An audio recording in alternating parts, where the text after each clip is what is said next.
What's going on, people? Ryan Williams AC here with your match reaction, guys. I am so sorry I didn't upload this video yesterday.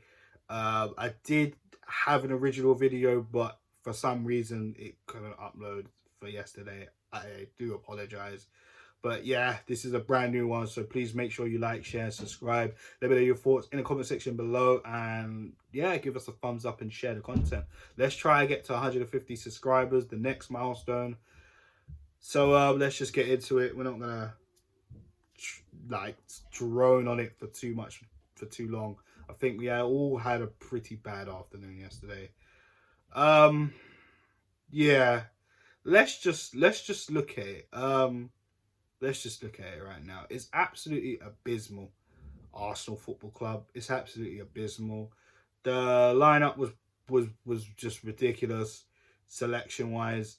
The formation, okay, that's one thing, okay, but the lineup itself didn't make any sense. Kolasinac didn't make any sense.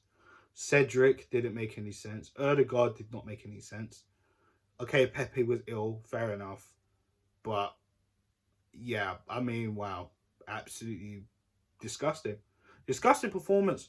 It was 10 years to the day Arsenal embarrassed at Old Trafford 8-2. And it just, watching that game, it felt like it was going to happen again. And do you know what's so amazing about that 8-2? I, at that point, was not watching Arsenal anymore. After that League Cup final against Birmingham, I just said I can't be bothered anymore. I started focusing on my life. I started doing other stuff. And, you know, Arsenal in the FA Cup final against Hull kind of lured me back in. And so much pain has happened since then. And obviously I've saw the 8-2 since, but yeah, it felt like it was going to get that bad. You had City fans saying we could score more. They could have scored more. You know, credit to Leno for keeping out that. But at the same time, I look at the first goal as well as I blame Callum Chambers. I mean, Leno can't be flapping at that. He's got to catch the ball. Second goal, Chambers, what was you doing? You know, dropping onto the floor like Laporte pushed your face, and you just thought, oh, let me just drop to the floor and hold that, thinking VAR's going to pick that up and overrule the goal. Nope, they didn't overrule the goal. And it was poor marking. I don't know what Cedric was doing there. The ball just skimmed off him, and it was easy for Laporte to take advantage of that. Simple. Third goal. Oh God. Yeah. Do you know what? I can't be asked to talk about all the goals. To be honest with you, it still annoys me right now. 24 hours after the game, it's just everything was just poor defense. Absolutely embarrassing. That whole back line needs to be sold. We've been like, I don't understand. He brought in Cedric. Cedric is just bang average. Chambers needs to go. He's been here too long. I know I gave him a little bit of credit last season because I felt, you know, he done all right. But ultimately, I thought he does need to be moved on, but he was at the top of my list. He's moving up there very quick with the likes of Xhaka, who we'll get to, and then Rob Holding, who also was his centre-back partner, and awful. Kolasinac, who needs to go as well, centre-back partnership, was probably the better defender out of everybody. Tierney tried, was going down too many times. I can't lie. Tierney was frustrating me at points, but credit to him in terms of the travelling fans who bothered to stay at the end, and he dragged most of their players and said, yo, we need to clap to the fans. And credit to him for that, for even having an average game, you know. He still managed to do the right thing. So credit to Tierney on that part anyways. The midfield, I'm going to leave Xhaka for last. Erdegaard, this wasn't a game for him. Should have played Lokonga. Don't know what the hell Mikel Arteta was trying to do there. Erdegaard was playing like a bloody 6. He's a number 10. And just like I said to you before, guys, in the past, you know, when we used to play 4-2-3-1 and then Xhaka was in a pivot with Aaron Ramsey and we sacrificed Ramsey for Ozil, And it was like, well, Ramsey's natural game was to leave Xhaka because he's not defensive to do that. I can remember Liverpool 4-0 at Anfield few years ago. And I think it was the same season Oxlade-Chamberlain basically screamed out, I want to go to Liverpool. That game. Yep.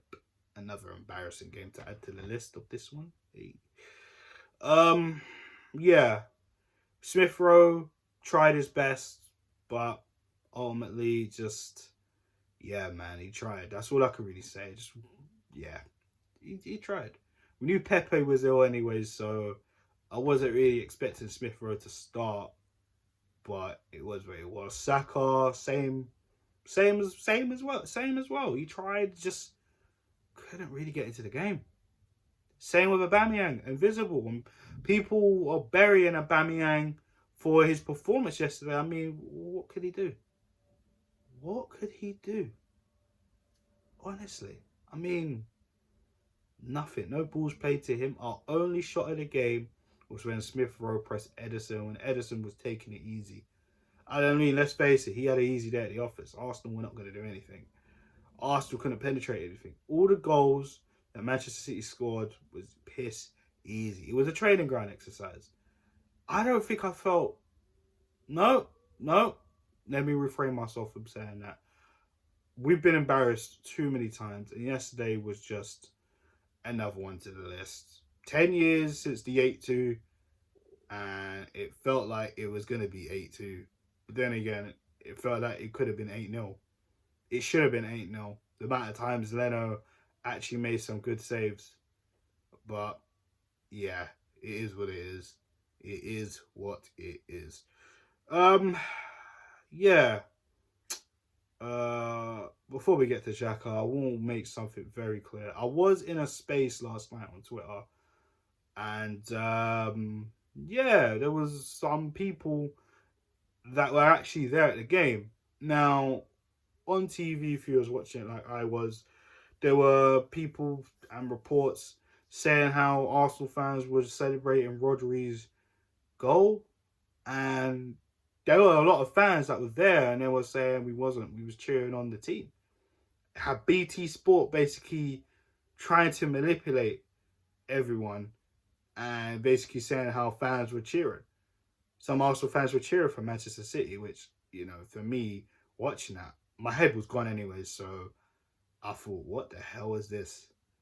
But it was nice to know from certain fans that, no, they were singing songs, they were trying to chill Arsenal and try and get them over. So for me, it's a mess anyways.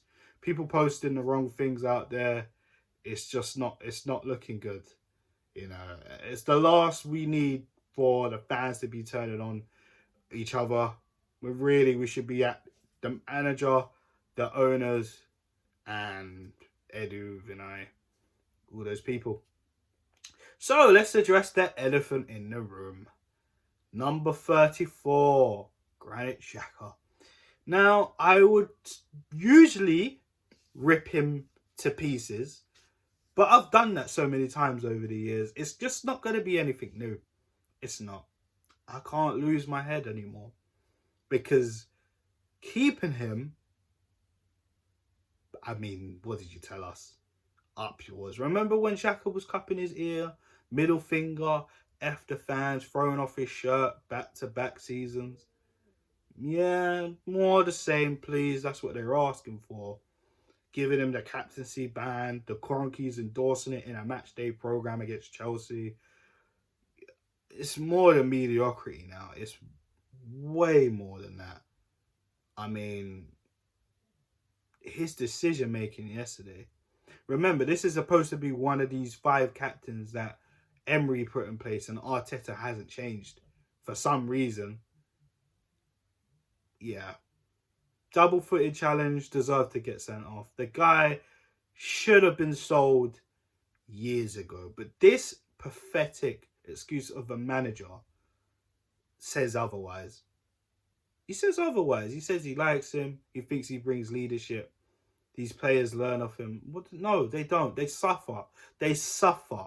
We need someone better than him. and you go and give him a new contract. Xhaka left Arsenal. Xhaka signs for Arsenal. You couldn't write it, could you? No. Should have took the money from Roma. Should have parted ways. He was screaming to play with Jose Mourinho, and just because they didn't come in for another bid, and then, you know, they went out there, spent almost £40 million on Tammy Abraham, even though he's a striker, kind of says a lot, you know? Even if Roma would have bumped us, we still would have got rid of Granit Xhaka, which has been a key problem in that midfield. There's a reason why we're not in the Champions League. He's part of that reason. He's in the midfield, one of the most important parts of the pitch. And he let us down. 2-0 down, up against the ascendancy, and he let us down. 2-0. This is the leader, yeah? This is supposed to be one of the captains if Aubameyang is not there. Yeah. Aubameyang even said after in his press match interview, you know, we need to do better. There's no excuses. Mikel Arteta, more apologies. I don't want to hear it, mate. The only thing I want to hear from you is you saying you're going to resign. But we're probably not going to hear that. We know the owners are going to do anything and everything in their power to keep you here, because they still got to worry about their little glorious Amazon documentary. I'm sure they don't want to sack Arteta on there. And they're probably going to try and keep him for the long haul, which means more pain and more suffering for us Arsenal fans. But like I say, Arsenal fans, you need to make your voices heard. I said it in a video. If you haven't already, check it out. Called Fans Keep It Consistent, in terms of the ownership and the employees. For that Chelsea game, there was supposed to be a protest. Nothing happened. It wasn't organised or planned properly. But this is it. People staying in the stadiums for too long when we're getting absolutely battered. No chance of scoring. Doesn't look like when we're going to score. And it's been 3 games in, 9 goals conceded, 19th in the league table, only because Norwich are losing more than us. And remember, they held 5 the previous week against Manchester City, and we take the 5. Funny, isn't it? Yeah. But yeah, guys, head's gone. I'm feeling angry again just thinking about the game. My other video, I lost my shit. So, unfortunately, that could have not got uploaded. I don't know. But, yeah, this is probably the calmest version you're ever going to get. And I apologise about the late upload. But, listen, I don't expect Arteta to be getting changed within this time period. Where really he should just do the man thing and walk. But no. He's probably going to be like, no, I can fix it. Like he kept saying in his press conference. To be honest, I turned it off after like 2 minutes. I can't stand the sight of this man anymore. You might think I'm over emotional and just being like, oh, it's just football. But to be honest with you, when you support your club, you know, you have a lot of passion. You have a lot of love. You have a lot of, you know, a lot of fight. Your teams give you good, glorious memories. When you see it as low as it is now, you really have to question what's going on. You get really worried. I remember I took a break from Arsenal back in 2010 when we made the Birmingham final, League Cup final, and we absolutely threw it away, and Birmingham won the League Cup. I took a break from Arsenal for a few years. I couldn't do it anymore. And Arsenal got to that point where they're making me feel like, can I be bothered anymore? It gets to that point. But I love this club too hard to stop supporting it. And I never will stop supporting it. But honestly, fans, I've said it before, I'll say it again. Forget beefs within the fan base. Forget beef in fan channels. Forget beefing each other with different opinions. We all want what's best for Arsenal. We know Arsenal need better ownership. We know Arsenal need better coaches. We know Arsenal need a better manager, technical director, CEO, players. Everything at Arsenal is poor and it needs to be restarted. So yeah, just, you know, Just think about that, guys. Put your personal differences aside and just fight for the club. Just fight for the club. But yeah, guys, I'm out of here, man. Please like, share, and subscribe. This was the match reaction. And yeah, like I said in the caption, he needs to go now. But yeah, guys, like, share, subscribe. Road to 150 subscribers. Thank you for all watching. And I'll be back with you guys soon with possibly a video talking about the transfer window. Or if there's any updates, anything worth doing a video for, I'm going to do it. I mean, damn. Arsenal really know how to drain you out. Anyways, guys, have a good afternoon. Peace.